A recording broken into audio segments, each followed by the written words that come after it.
Hello friends, ఈరోజు topic parliament. మనకి కాన్స్టిట్యూషన్లో పార్ట్ 5లో ఆర్టికల్ 79 నుంచి ఆర్టికల్ 122 వరకు పార్లమెంట్ గురించి ఉంటుంది. మనకి పార్లమెంట్ అంటే ప్రెసిడెంట్, లోక్సభ, రాజ్యసభ ముగ్గురు కలిపి మనము పార్లమెంట్గా వ్యవహరిస్తాం. ప్రెసిడెంట్ లోక్సభలో కానీ రాజ్యసభలో కానీ సభ్యుడిగా ఉండరు.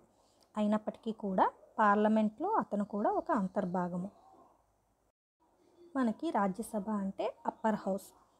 ఇక్కడ మనము రాష్ట్రంలో లెజిస్లేటివ్ అసెంబ్లీలో ఎన్నుకోబడిన అభ్యర్థులు వాళ్ళ ఓటును ఉపయోగించి రాజ్యసభ సభ్యులను ఎన్నుకుంటారు. సో మనము రాజ్యసభ సభ్యులను డైరెక్ట్గా ఎన్నుకోము. అదే లోక్సభలో అయితే మనము సభ్యులను డైరెక్ట్గా ఎన్నుకుంటాము. యూనివర్సల్ అడల్ట్ ఫ్రాంచైజ్ అంటే 18 సంవత్సరాలు నిండిన ప్రతి ఒక్కరూ ఓటు వేసి ఎన్నుకుంటారు లోక్సభ సభ్యులను. లోక్సభను దిగువ సభగా కూడా వ్యవహరిస్తాము. లోక్సభ అంటే ప్రజల చేత డైరెక్ట్గా ఎన్నుకోబడిన ప్రతినిధులు లోక్సభలో ఉంటారు. రాజ్యసభ సభ్యులు మ్యాక్సిమం స్ట్రెంత్ మనకి 250. అదే లోక్సభకు అయితే మ్యాక్సిమం స్ట్రెంత్ 550. ప్రస్తుతానికి మనకి రాజ్యసభలో ఉన్న సభ్యుల సంఖ్య చూసుకుంటే 245 మెంబర్స్ ఉన్నారు. అందులో 225 మెంబర్స్ స్టేట్స్ నుంచి, 8 మెంబర్స్ యూనియన్ టెరిటరీస్ నుంచి ఉన్నారు. మొత్తం 245 మెంబర్స్లో 225 మెంబర్స్ స్టేట్ నుంచి, 8 మెంబర్స్ యూనియన్ టెరిటరీస్ నుంచి ఉన్నారు. ఇందులో 12 మెంబర్స్ మనకి నామినేట్ చేయబడతారు ప్రెసిడెంట్ చేత. లోక్సభకు చూసుకుంటే లోక్సభలో మొత్తం సభ్యుల స్ట్రెంత్ ఎంత ఉండొచ్చు అంటే 550. ప్రస్తుతానికి మనకి లోక్సభలో 543 మెంబర్స్ ఉన్నారు. 543 మెంబర్స్లో 524 మెంబర్స్ స్టేట్స్ నుంచి, 19 మెంబర్స్ యూనియన్ టెరిటరీస్ నుంచి ఉన్నారు. అంతకుముందు 2 ఆంగ్లో ఇండియన్స్ని ప్రెసిడెంట్ నామినేట్ చేసే అవకాశం ఉండేది. కానీ 2020 సంవత్సరం నుంచి ఈ ప్రొవిజన్ని తొలగించారు. 104వ కాన్స్టిట్యూషన్ అమెండ్మెంట్ ద్వారా ఇప్పుడు ఆంగ్లో ఇండియన్స్ని నామినేట్ చేసే ప్రొవిజన్ని మన రాజ్యాంగం నుంచి తొలగించారు. లోక్సభ టెన్యూర్ మనకి 5 సంవత్సరాలు ఉంటుంది. ప్రతి 5 సంవత్సరాలకు ఒకసారి ఎన్నికలు జరిగినప్పుడు మళ్ళీ కొత్తగా లోక్సభ ఏర్పడుతుంది. అంతకుముందు సభ డిజాల్వ్ అయ్యి కొత్త సభని ఏర్పాటు చేస్తారు. కానీ మనము రాజ్యసభని డిజాల్వ్ చేయలేము. రాజ్యసభ శాశ్వత సభ ఇది శాశ్వత సభ అయినప్పటికీ కూడా ప్రతి 2 సంవత్సరాలకి 1/3 మెంబర్స్ రిటైర్ అవుతూ ఉంటారు. మనకి రాజ్యాంగంలో ఎక్కడా కూడా రాజ్యసభ సభ్యుల పదవీ కాలం ఇన్ని సంవత్సరాలు ఉండాలి అని మెన్షన్ చేయలేదు. కాకపోతే మనకి రిప్రజెంటేషన్ ఆఫ్ పీపుల్స్ యాక్ట్ 1951 ప్రకారము రాజ్యసభ సభ్యుల పదవీ కాలము 6 సంవత్సరాలుగా నిర్ణయించారు. ఒక్కసారి రిటైర్ అయిన సభ్యులు మళ్ళీ మనకి రీఎలక్షన్కి, రీనామినేషన్కి ఎలిజిబుల్ అవుతారు. ఎన్నిసార్లు అయినా కూడా వీళ్ళను రీఎలక్షన్, రీనామినేషన్కి అవకాశం ఉంటుంది.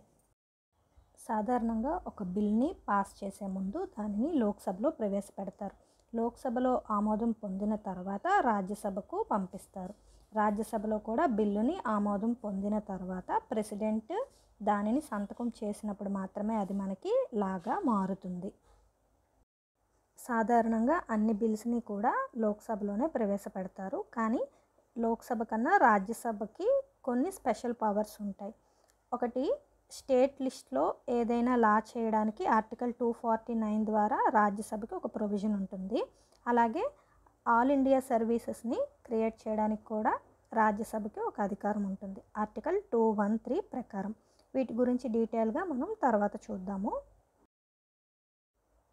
ఫస్ట్, ఆర్డినరీ బిల్స్ అయితే మనకి రాజ్యసభలో అయినా లోక్సభలో అయినా ఎక్కడైనా ప్రవేశపెట్టచ్చు. లోక్సభకి కానీ రాజ్యసభకి కానీ ఆర్డినరీ బిల్ విషయంలో ఈక్వల్ పవర్స్ ఉంటాయి. ఒకవేళ 2 సభలలోనూ డెడ్ లాక్ అయితే, అంగీకారం కుదరనట్టయితే బిల్లు మీద జాయింట్ సిట్టింగ్ ఏర్పాటు చేస్తారు. జాయింట్ సిట్టింగ్ మనకి ఆర్టికల్ 108 ప్రకారం ఏర్పడుతుంది. జాయింట్ సిట్టింగ్ని మనకి స్పీకర్, లోక్సభ స్పీకర్ ఎవరైతే ఉంటారో వాళ్ళు ప్రిసైడింగ్ ఆఫీసర్గా ఉంటారు. ఏదైనా ఒక బిల్లు ఆర్టికల్ 110లో ఫినాన్షియల్ మ్యాటర్స్ని కలిగి ఉంటే దానిని మనీ బిల్ అంటాము. మనీ బిల్కి సంబంధించి లోక్సభలో మాత్రమే ప్రవేశపెడతారు. ఒక బిల్ మనీ బిల్ అవుతుందా కాదా అనేది స్పీకర్ నిర్ణయిస్తారు. ఈ విషయంలో స్పీకర్ నిర్ణయాన్ని ఏ కోర్టులోనూ క్వశ్చన్ చేయడానికి అవకాశం ఉండదు. మనీ బిల్ని ప్రవేశపెట్టేటప్పుడు మనము ప్రెసిడెంట్ యొక్క అనుమతి తప్పనిసరిగా తీసుకోవాలి. మనీ బిల్ని కేవలం లోక్సభలో మాత్రమే ప్రవేశపెట్టాలి. రాజ్యసభలో మనీ బిల్కు పరిమితమైన అధికారాలు ఉంటాయి. మనీ బిల్ని రాజ్యసభ కేవలం రికమెండేషన్స్ మాత్రమే అందించగలదు లోక్సభకు. దీనిని రిజెక్ట్ చేయడం కానీ అమెండ్ చేయడం కానీ రాజ్యసభ చేయలేదు. రాజ్యసభ ఇచ్చిన రికమెండేషన్స్ లోక్సభలో ఆమోదించి దానిని పాస్ చేయవచ్చు, లేదా అంతకుముందు ఉన్న బిల్లునే వాళ్ళు పాస్ చేయవచ్చు. రాజ్యసభ ఇచ్చిన రికమెండేషన్స్ని ఖచ్చితంగా అమలు చేయాలి అనే రూల్ అయితే లేదు. కాబట్టి మనీ బిల్కి సంబంధించి ఎక్కువ అధికారాలు లోక్సభకు మాత్రమే ఉంటాయి. నెక్స్ట్, ఆర్టికల్ 368 ప్రకారము కాన్స్టిట్యూషన్ని మనము అమెండ్ చేయవచ్చు. ఆ బిల్లుని పార్లమెంట్లో 2 సభలలో ఎక్కడైనా మనము ప్రవేశపెట్టవచ్చు. కాన్స్టిట్యూషనల్ అమెండ్మెంట్ బిల్కి సంబంధించి 2 సభలకు సమానమైన పవర్స్ ఉంటాయి. ఇంకొక ముఖ్యమైన ఇంపార్టెంట్ పాయింట్ ఏంటంటే, కాన్స్టిట్యూషన్ అమెండ్మెంట్ చేయడానికి మనము జాయింట్ సిట్టింగ్ని ఏర్పరచకూడదు.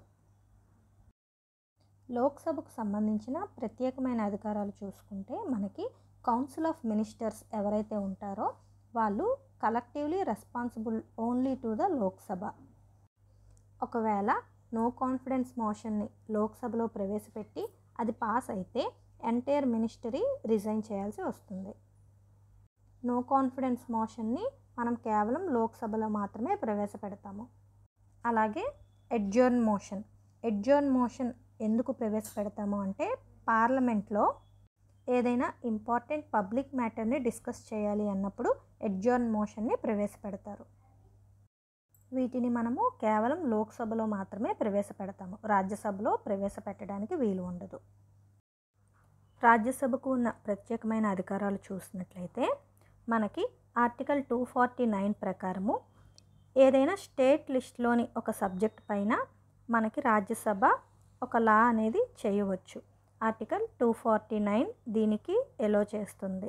అలాగే ఆల్ ఇండియా సర్వీసెస్ని క్రియేట్ చేయడానికి మనకి రాజ్యసభకు అధికారం ఉంటుంది. ఆర్టికల్ 312 ప్రకారము ఏదైనా కొత్త ఆల్ ఇండియా సర్వీసెస్ని క్రియేట్ చేస్తారు.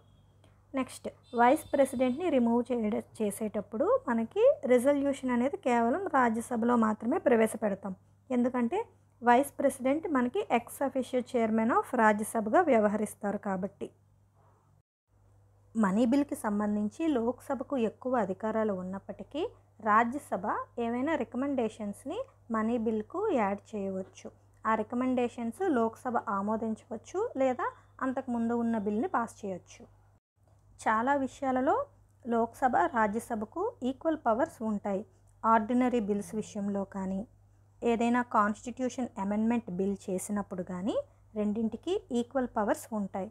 అలాగే ప్రెసిడెంట్ ఇంపీచ్మెంట్ విషయంలో మనము ఏ సభలలో అయినా, లోక్సభ రాజ్యసభ రెండింటిలో ఎక్కడైనా కూడా మోషన్ని ఇంట్రడ్యూస్ చేయవచ్చు. పార్లమెంట్ సెషన్స్ జరగనప్పుడు ఆర్టికల్ 123 ద్వారా ప్రెసిడెంట్ ఆర్డినెన్స్ని పాస్ చేయవచ్చు. ఈ ఆర్డినెన్స్ కూడా మనకి పార్లమెంట్ చేసిన చట్టాలతోనే సమానము. ఈ ఆర్డినెన్స్ 6 నెలల వరకు దీని లైఫ్ ఉంటుంది. ఎందుకంటే పార్లమెంట్ ప్రతి 6 నెలలకు ఒకసారి కంపల్సరిగా మీటింగ్ అనేది జరగాలి కాబట్టి.